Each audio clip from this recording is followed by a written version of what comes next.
Welcome to the Money Mastermind Show. Let's talk money.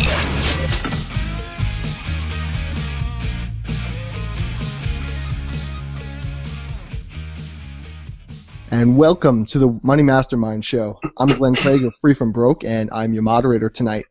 Here are the minds that make up the Money Mastermind Show. We have Miranda Marquit of Planting Money Seeds, Tom Drake of Canadian Finance Blog, Peter Anderson of Bible Money Matters, and Kyle Prevost of youngandthrifty.ca.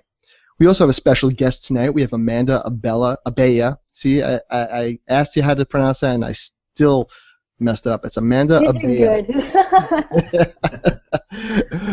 She's a business coach, and she is also the author of the book, Make Money Your Honey, and she'll tell us a little bit about that later on. Welcome to our show, Amanda. Thanks for having me. I'm super excited, and I'm glad Google Hangouts is working.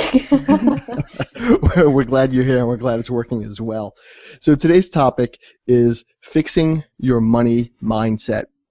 And before we jump into that, if anybody's watching us live, if you're watching on our Hangouts page, there is a Q&A app.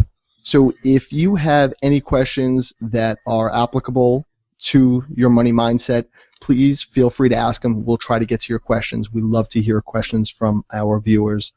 So these days there are tons of great tools that will help you with your finances. You can track budgets, you can track your money, you can track your investments, but that's not always everything that you need for your finances, is it? Sometimes there's something else that works against you. So what is it about your money mindset that holds us back, that needs fixing? Amanda, if you'd like to jump in with that. Yeah, sure. Well, I mean, first of all, I guess when we're talking about money mindset, it shows up in a lot of different ways, and in some ways it's really sneaky. But for the purpose of keeping it really simple, we can just think of lack versus abundance. So are you coming from an aspect of, I believe in opportunity, I believe there's always money to be had, I believe there's enough to go around, or are you coming from a place of money is difficult, there isn't enough, I never have enough, I am not enough, and money is something other people can do but not me. So it really just depends on which aspect you're coming from, and it shows up in different ways in people's lives, many of which I'm sure we're going to go through during this hangout. But it can be very sneaky, and it can be very subtle. Now, in the beginning, when you're first figuring out your finances, because I know that lots of our blog readers, for example, find us because they're in a mess and they're trying to get out of it. So in the beginning, it could be something as simple as you're in debt, and then instead of coming at it from an empowering perspective, you are brooding over it, you feel guilty, you're driving yourself nuts over your debt. And to an certain extent, you know, not liking your debt is one thing, but driving yourself nuts over your debt is another. And if you're driving yourself crazy over your debt and you're really just making yourself feel awful about it, it's going to be much more difficult for you to do whatever it is you need to do in order to get out of it. So what is it that gives us these barriers or these attitudes in our feelings about debt and money and such that puts us in that position in the first place? Well, there's lots of different ways. One good place to start, it always goes back to this. In the world of personal development, it always goes back to this. But what did you learn about money growing up? What did you see your parents doing? And that can be really telling. You may even find yourself having weird moments where you sound exactly like your parents, especially when it comes to money. And a lot of times you do it unconsciously. And then you have that moment where you're like, whoa, I just sounded like my mom. She always used to yell about, you know, money not growing on trees. I just sounded like her. When did that happen? So that's one place, is to kind of see what you picked up growing up. And another source that is really intense is just society as a whole. And I think in the last few years especially, it's gotten very financially focused. At least more so than it has been for previous generations. So I'm a millennial. So when I graduated 4 years ago, I graduated into the recession. I went about 6 months without being able to find a job. And at the time, it was just constant news stories about how screwed we all were, and financial apocalypse, and, you know, we're all going to spontaneously combust because we can't figure out our money. and we're all going to die under student loans. And it was just fear, fear, fear, fear, fear about money. So obviously, as a 22-year-old just out of school, all my fears, everything I'd been brought up to believe about money and success and security was really being challenged at that moment because I couldn't find work. And everywhere that I turned, there were just all these negative stories about how money is going to destroy us. So what do you think? And it took a long time to start getting over that one. What do you think that does to people? I don't think you hear that in the news enough. Like, what does that do, perhaps, long term to the economy or to the job search in general? Do you think that does some sort of collective damage to everyone? Oh, absolutely. Before I went to become a business coach, I was actually a recruiter. So I would spend my days interviewing people for positions within Fortune 500 companies in the South Florida area. And it was very interesting to see the difference between people who thought, you know what, I have no control over the economy. I just do what I got to do. I'm going to be flexible. There's a bunch of different ways to make money, even if it doesn't look like I thought it would, versus people who are like, there are no jobs out there. There's no money. I'm going to blame the government. I'm going to blame Obama, like whatever. And it was a very interesting difference, not just in the interview, how they would come off in the interview, but let's say we sent them to an employer. Oftentimes, the person with the better mindset and the one who was more optimistic would be the one who got the job. So what kind of mindset is that really? Like, what is the difference going into, say, an interview or looking for a job between that person that has the positive mindset and a negative mindset? I mean, obviously, if you're looking for a job, there's hopefully some positive aspect because you want that job. So what is it that maybe a recruiter is seeing that says, you know what, this person is not the right fit, but this one I really want on my team? Well, other than skills or qualifications, at the end of the day, it just comes down to whether or not the person interviewing you likes you. That's just the way it is. People hire people they like. And if you are coming, I saw people do the craziest things during job interviews, and obviously, most of the time it came from a place of fear. It came from a place of, if I don't get this job, then of course there isn't going to be any other job, and that would put so much pressure on themselves that they would either end up saying something stupid or just completely sabotaging the whole thing, because they would put so much pressure on that one job because they would believe that there is no other job out there for them. Or the other thing that would happen is, I would have people wanting to move from one industry to another and then wanting to jump like $60,000 in a salary. And I'm like, well, what planet do you live on? Like, this is not going to happen.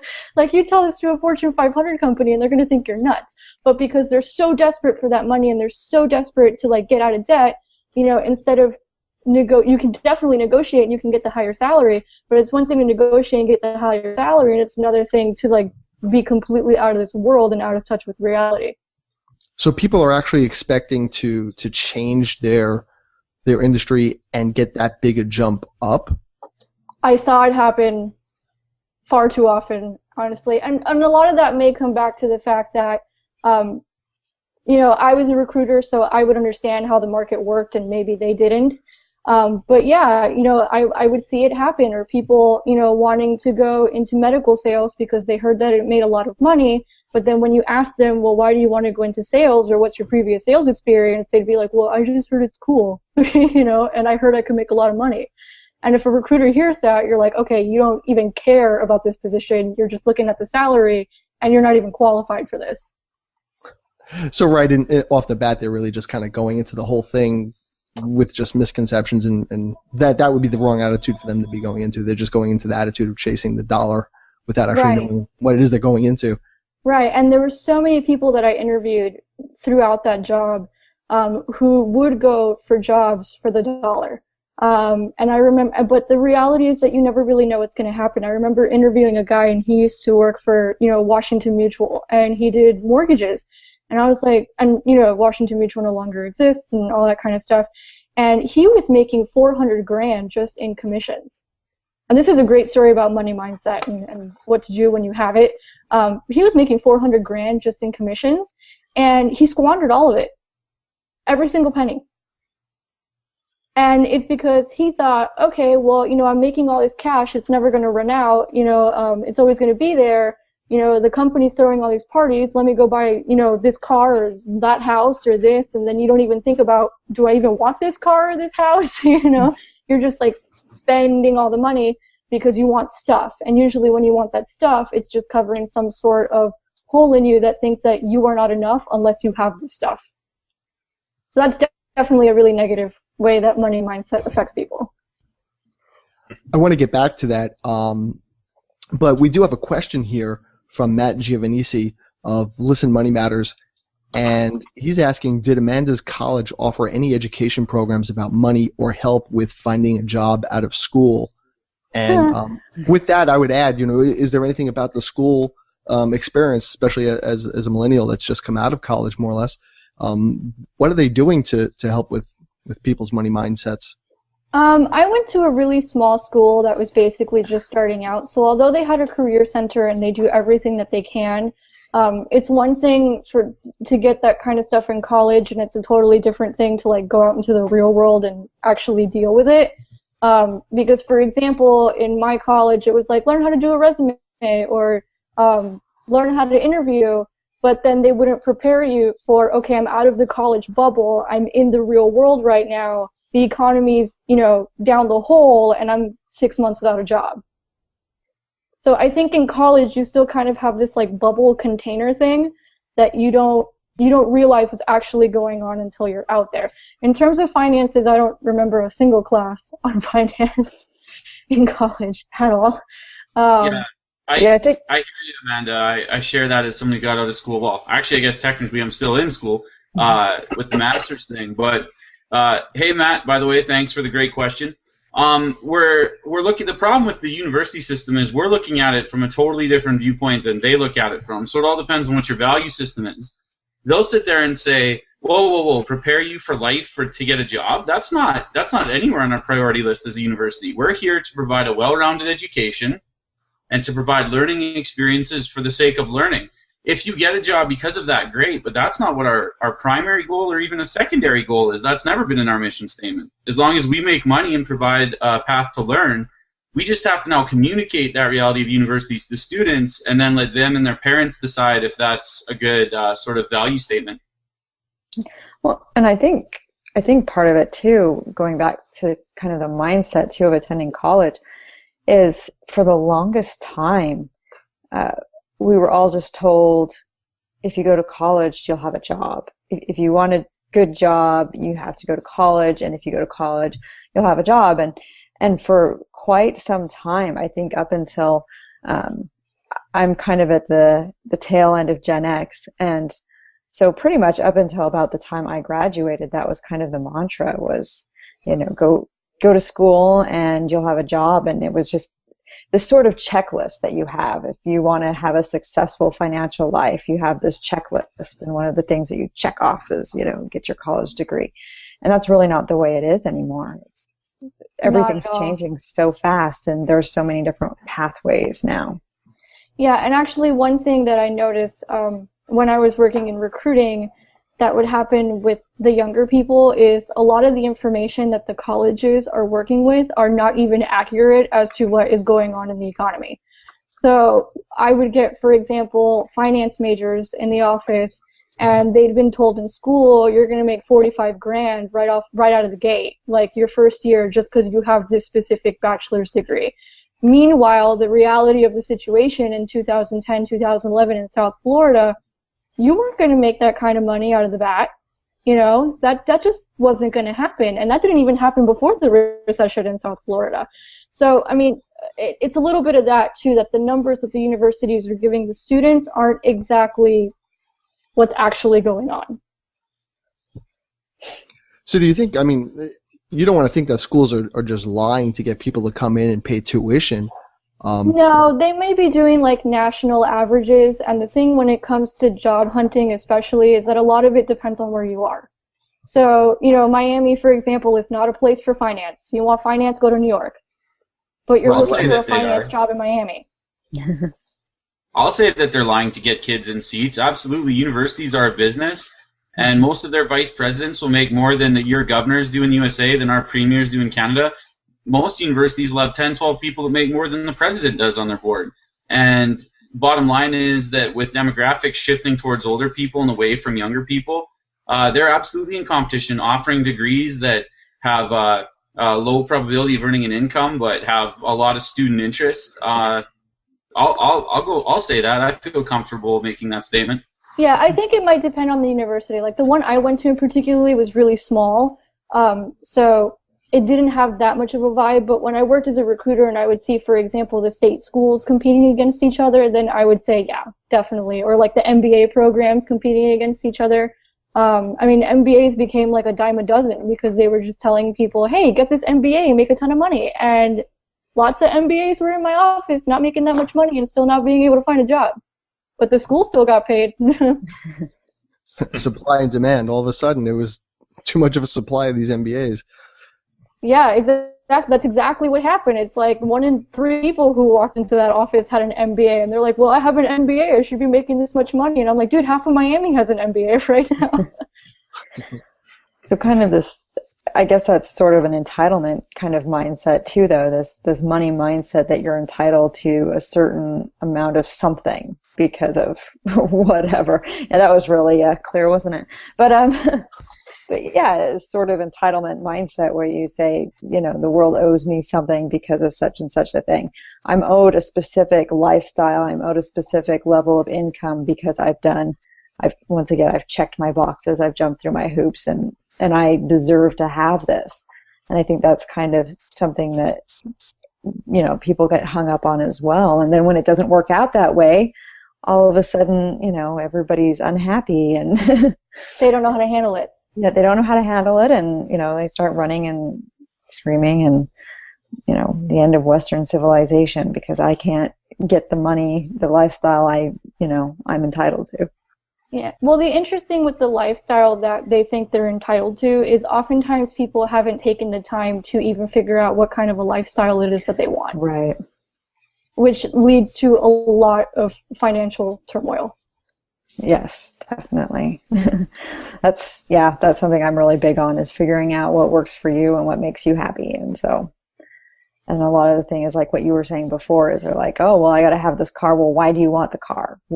Are you doing it as a status thing, or do you really want the car? Is it really going to enhance your life, or is it just going to make you fit in with everybody else? So.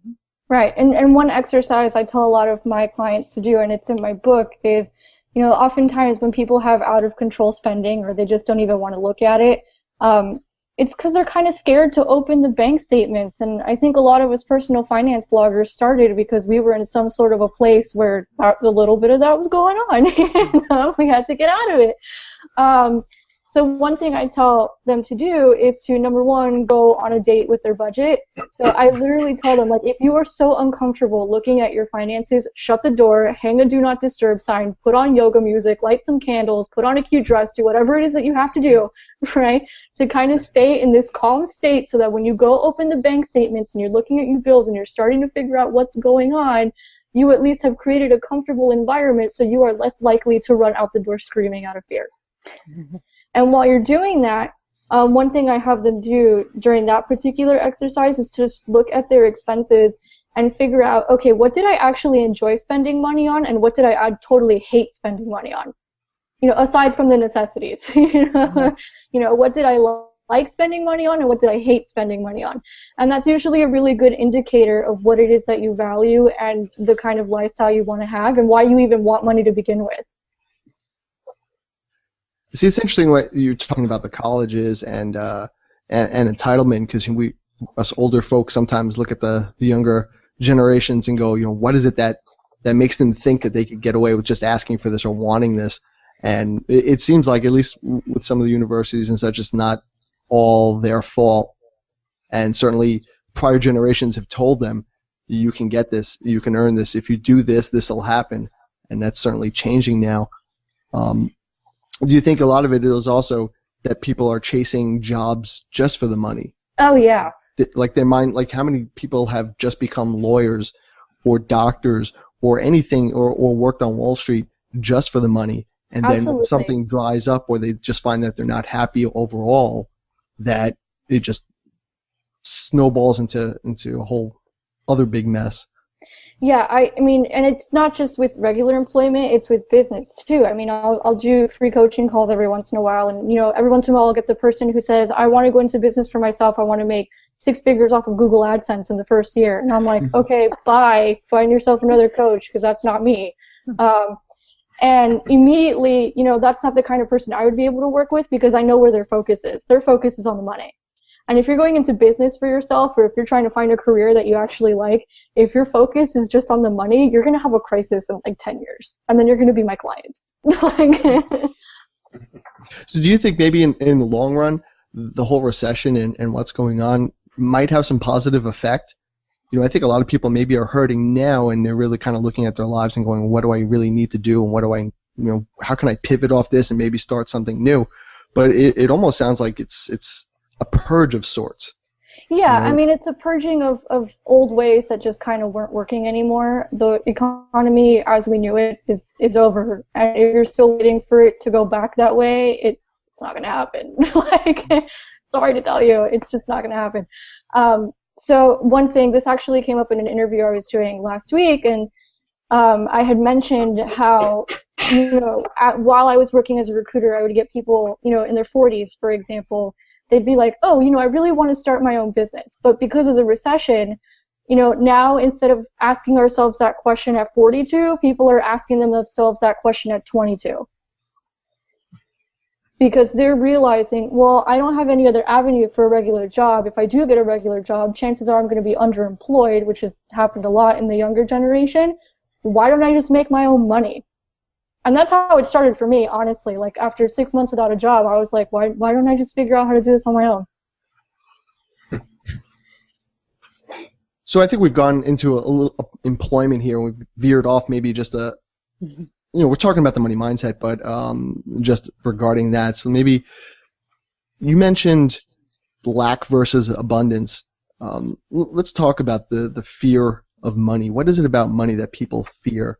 I mean, I think, like you said, people fear not having enough, but there's also a fear of having too much or being successful, which sounds kind of an odd thing, but it's real as well. Yeah, oftentimes the fears around money just in our actions turn into forms of self-sabotage. And when it comes to the fear of having too much and the fear of having success, it's a form of self-sabotage. And that's usually one that's really sneaky, and you don't realize it until you're kind of already into something and maybe taking it to the next level.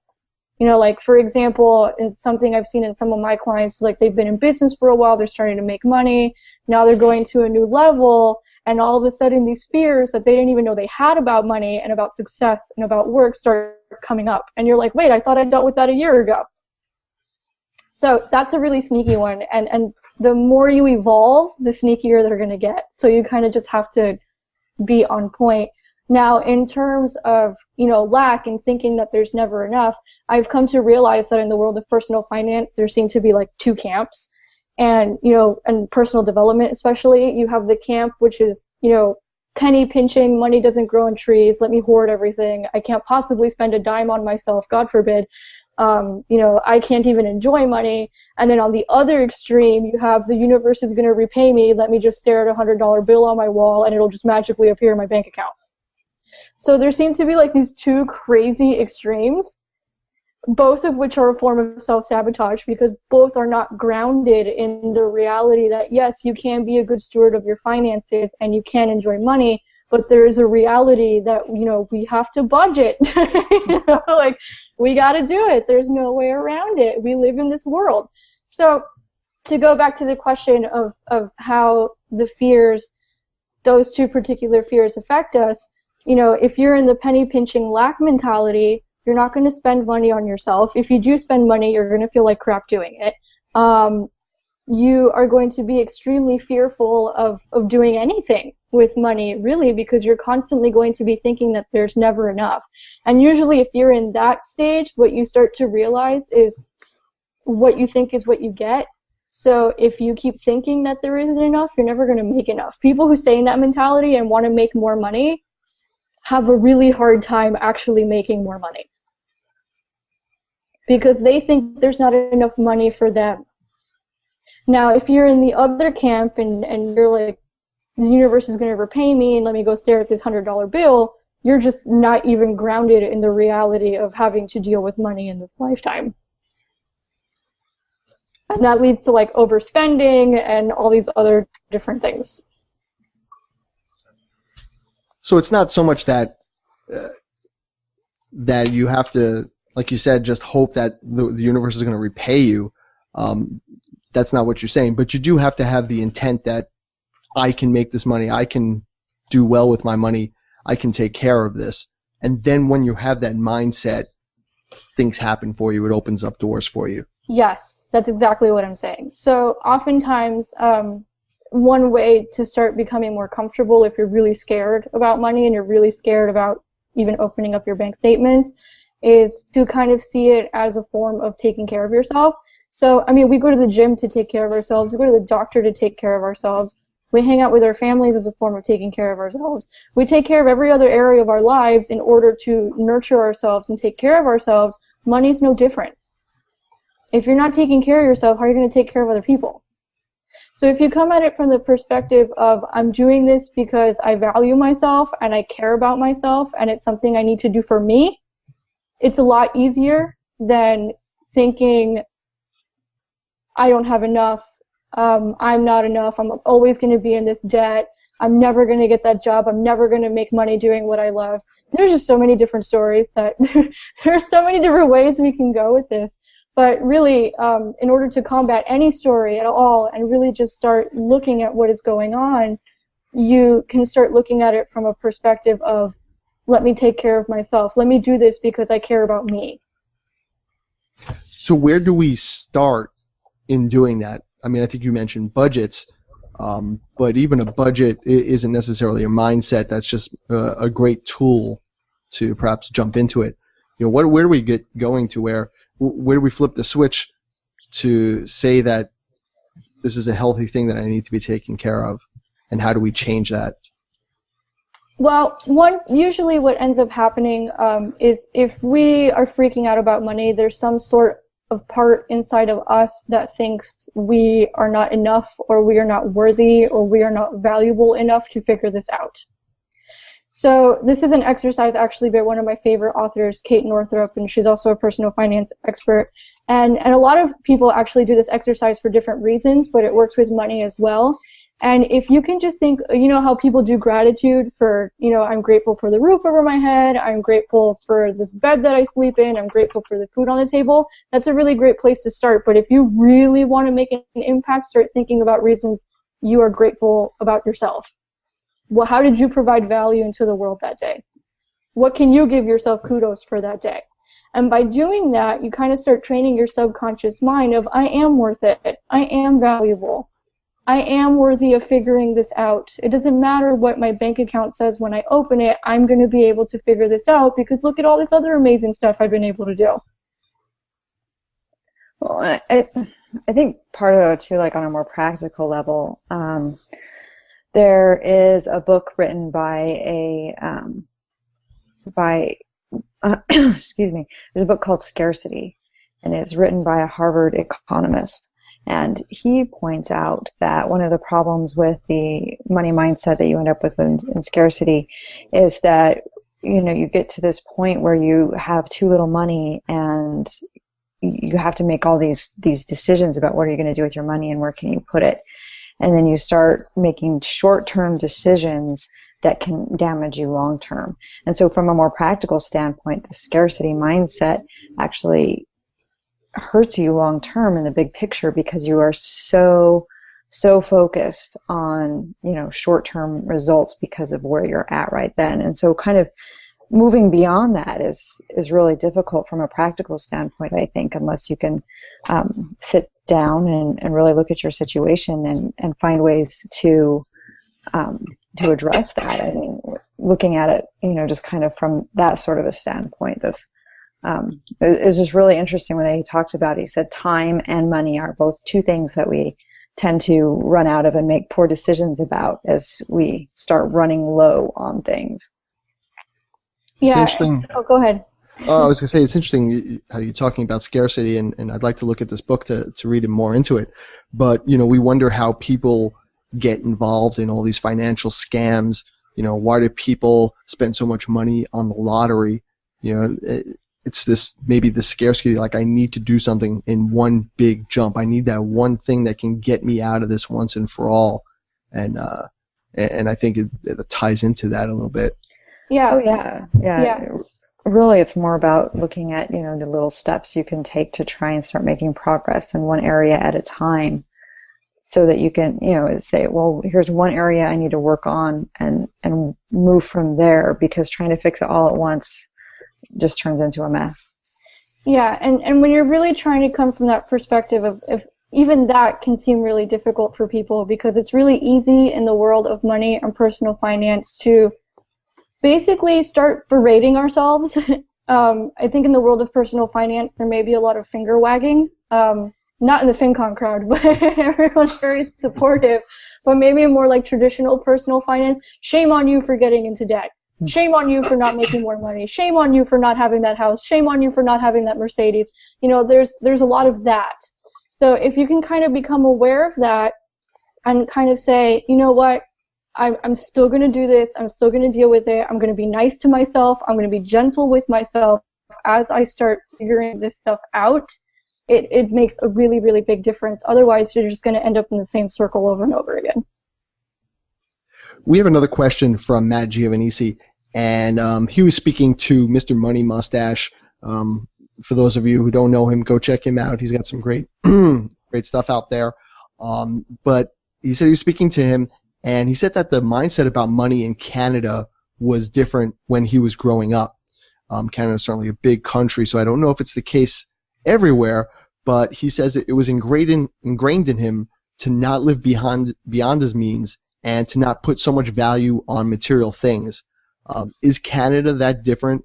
And just my addition here, is it geographic? Does it depend on where you live? Does anybody have experiences to speak with that? Good question. That's actually a really good question. I do think in some cases it could be cultural. Obviously, at the end of the day, it's really going to come down to what you learned in your own house. But I did actually hear Marianne Williamson speak a few weeks ago. I was watching one of her YouTube videos, and she wrote a book called The Law of Divine Compensation, which is all about work and money. And one of the things she mentioned while she was being interviewed was when she was a kid in the U.S., growing up in the 60s, there wasn't as much of a focus on financial success as there is now. So did the 80s ruin us? Yeah, we had it good, I guess. We had it good. That whole Wall Street period where, greed is good, and that it just kind of has played through, the 100-hour work weeks will all pay off. Yeah, I mean, that's how things were for a while, but look where that landed us. I think there's a bit of a difference in Canada, to some degree. It might be changing nowadays, but we don't sort of have like the American dream and everything. We just kind of go through day by day. But I think it's not always just so much that there's a difference. It could also just be a different peaks, because I'm a little concerned nowadays, at least in the area I live, where we didn't really have a recession to learn from, but we're probably going to head into one if we keep it up. Like it's just not the same. Americans were going along really good until 2008, and then all of a sudden now it's all frugality and entrepreneurship and kind of taking control. And Canadians are still kind of feeling okay about things, and eventually that could change. Well, Yeah, I I grew up in a border town, and so I'm pretty familiar with the comparison. And I'm engaged to a girl who went to school in the States and stuff. And I think there is maybe a little bit less focus in Canada on associating your identity with your net worth as a hugely broad general association that almost doesn't mean anything to a specific person. But I would say more predominant in my life, my experiences, is the difference between sort of a rural, in the U.S. would be a rural Midwest analogy, or in Canada, a rural prairie analogy towards money, just being that there's, with the less potential to become wealthy, like you were mentioning Wall Street, your sort of attitude towards wealth is a little bit different. And so I guess it sort of just trickles its way down, and then you get into the whole part of a community sort of psychology, and that money means a little bit less, taking care of each other, etc. Yeah, I don't know that it's entirely country specific. And it certainly does feel geographic traveling to other parts of the country. I'm from the New York City region, but even around here, depending on what neighborhood you're in, people have different attitudes about money, and the whole keeping up with the Joneses takes on different aspects depending on what town you're in. You know, one town it might be everybody has the nice car and the nice upkept lawn that you feel like you have to keep up with, and there's that pressure. Whereas in another town, it might be a little bit more laid back depending on where you are. So I think where you live certainly does have an effect besides where you've grown up. And that's why it's really important to just kind of sit down. And one of the things I have my clients do is write out every single thing that comes to your mind when you think of money. Just put money is on top of the page and just start writing whatever comes to your head. And oftentimes they realize, oh, I picked this up from my mom, or oh, I picked this up from the town I grew up in, or oh, I picked this up at school. And I'm like, well, do you actually really believe that? And they're like, no, actually I don't. And I could find a bunch of examples as to why this isn't true. So that sounds like a great tool, and let's jump into that. So for people who want to improve their money mindset in general, what can they do to start working on that? Where can they look, things that they can adapt or adopt to get a better money mindset? That's usually the first place to start, what I just mentioned. And you can actually go a step further, because there are some beliefs that we do actually believe when it comes to money. So for example, one that is very common and one that people do tend to believe is, I can't make money doing what I love. We hear that all the time. You know, oh, don't go into business because 9 out of 10 businesses fail. Oh, you can't be an artist. How is that going to make any money? You can't be a writer. How is that going to make money? Why don't you just go to medical school or law school? You know, that makes money. We hear it all the time, and that's one that we truly tend to believe just because we're constantly hearing it ever since we were kids. And even into adulthood, everyone is telling us that. So that may be one that may be a little bit more difficult to get rid of, just because there's been so much repetition of it that we may actually believe it ourselves on a very, very deep level. So if you find yourself in that kind of a position, one thing I tell people to do is find examples of people who have made money doing what they love. Go figure out what their story is. Go find it. It's out there. Isn't that valid to some degree, Amanda? Like, if your love is basket weaving, or your love is, I don't know, like making ceramics, aren't the statistics somewhat relevant? Because if we're saying that you're guaranteed to do what you love and that you're going to make money, how are we any different than universities saying, well, if you really love psychology, then you'll be the best psychologist and you'll get a job no matter what?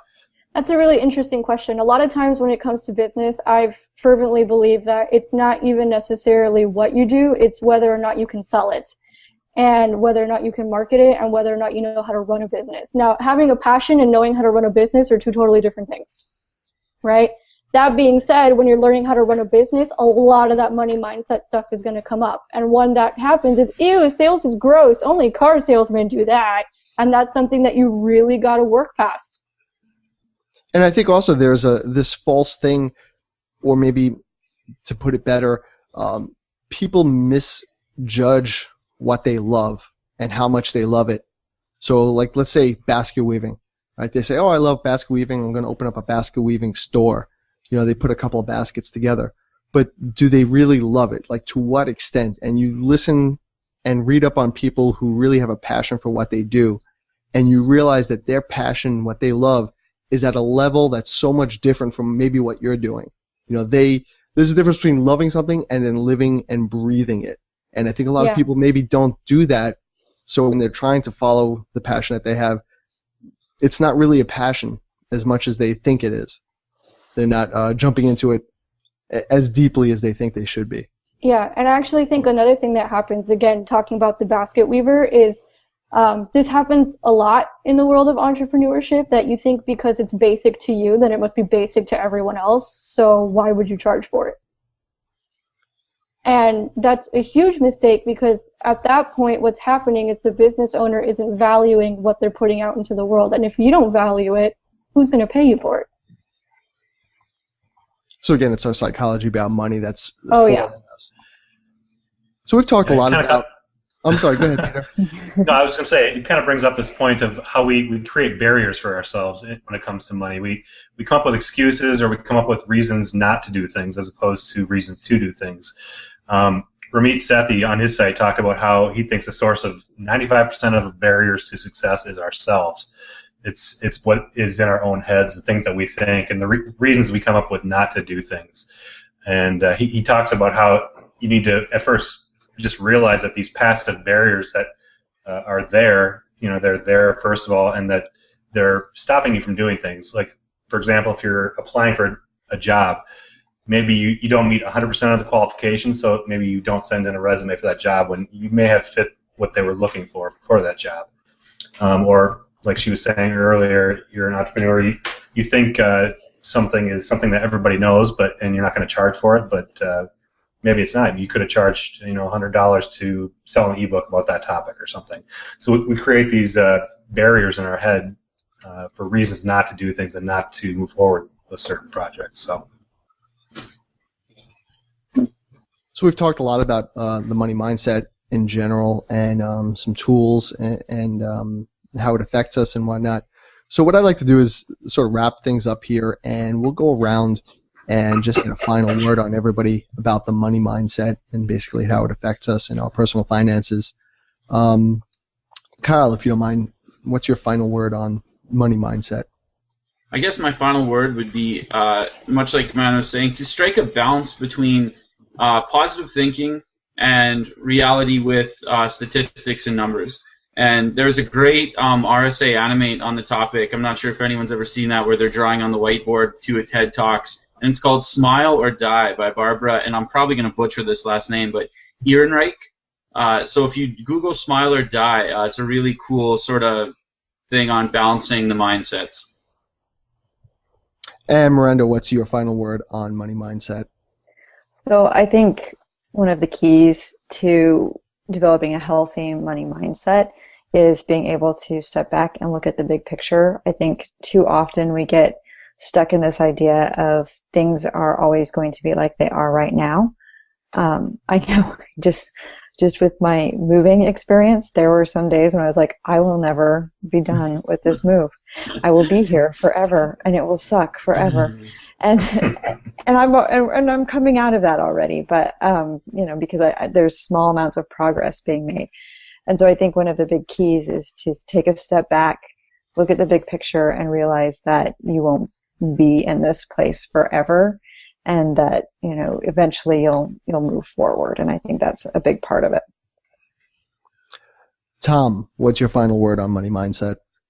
There's been some talk about barriers and such, and I think one of the biggest barriers when it comes to especially making money is being a perfectionist. You never actually accomplish anything if you're trying to make everything perfect. So, like in the portion here where we talked about making money, it's just go out and actually do something, and when you see success, it'll probably change your mindset quite a bit towards that. And Peter, what's your final word on money mindset? Well, kind of like what Kyle was saying, there's a lot about balance when it comes to having a money mindset. There's the extremes of having a I deserve it attitude and an attitude of entitlement, and on the other end you have an attitude where I can't afford it. I have to keep saving my money because I'm never going to have enough. So for me, it's all about finding a nice balance in your life, realizing when you're placing barriers up for yourself in your life, keeping you from success, and then just moving from there and changing your attitude towards money and towards life in general. So. And I'll just close here, not the whole show, but just my final word here. Your money mindset and your finances, it's not all or nothing. There was talk about perfection and whatnot. It's something that can change over time. So one little tweak here turns into another thing, and over time things change and your mind changes. Don't be discouraged if just over a short period of time, everything hasn't turned around. It does take time to change your habits and change the way you think and change your finances in general. And Amanda, what's your final word on money mindset?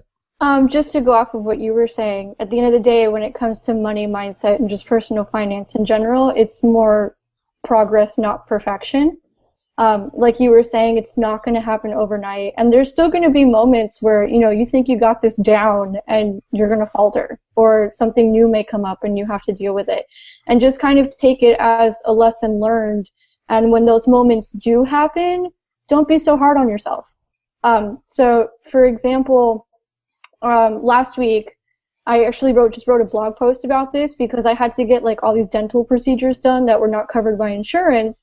I ended up, owing a couple of grand in debt for the first time in my life. And up until that point, I don't know what I thought, that maybe I would somehow spontaneously combust if I had got into debt, or I would just cease to exist, or the world would end. I don't know.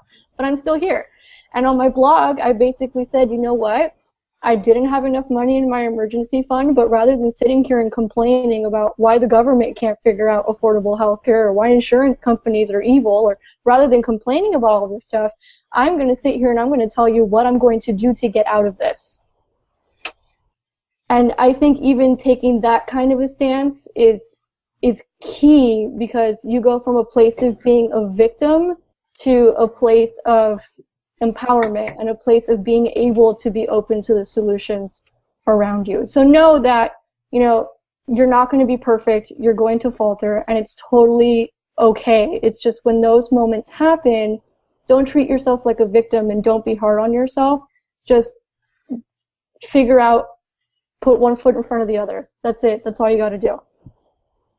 Amanda, thanks so much for joining us tonight and helping shed light on money mindset. For those out there that aren't familiar with your work, could you just give us a few words on where they can find you and what you're all about? Yes, absolutely. I am a business coach for millennial entrepreneurs. I work with artists, stylists, bloggers, writers, network marketing, you name it. I've probably done it. And what we work on are just putting up business systems. We start changing your mindset around sales and actually valuing your work so you can get paid for the work that you're putting out into the world. And then we also work on changing other aspects of your money mindset. For example, paying yourself first. When you get a payment from a client, put some away first and then worry about paying your bills. That's something that not a lot of people do. So we work on all of that stuff together to kind of create this business where you're actually doing what you love, but you're making sure to take care of yourself financially so that you can take care of all your clients and your family and everyone else around you. And you can actually find out more about me at amandaabella.com, or if you want the Cliff Notes version of working with me, you can actually find my book on Amazon. It's Make Money Your Honey, A Spirited Entrepreneur's Guide to Having a Love Affair with Work and Money. Thanks again, Amanda. And thank you for everybody out there watching and listening. Please make sure you follow up and check out our show notes when they're up at moneymastermindshow.com. And if you have any questions about what we've discussed tonight, please leave a comment for us there, or find us on iTunes. You can leave a comment there in our review. That's fine too. And while we're at it, make sure that you're subscribing to our podcast as well. So thank you, everybody, for watching tonight. Until next week, be good with your money. Good night. Thanks for joining us on the Money Mastermind Show. Get more information at moneymastermindshow.com. Don't forget to subscribe to the show on iTunes and YouTube, and follow us on Google+.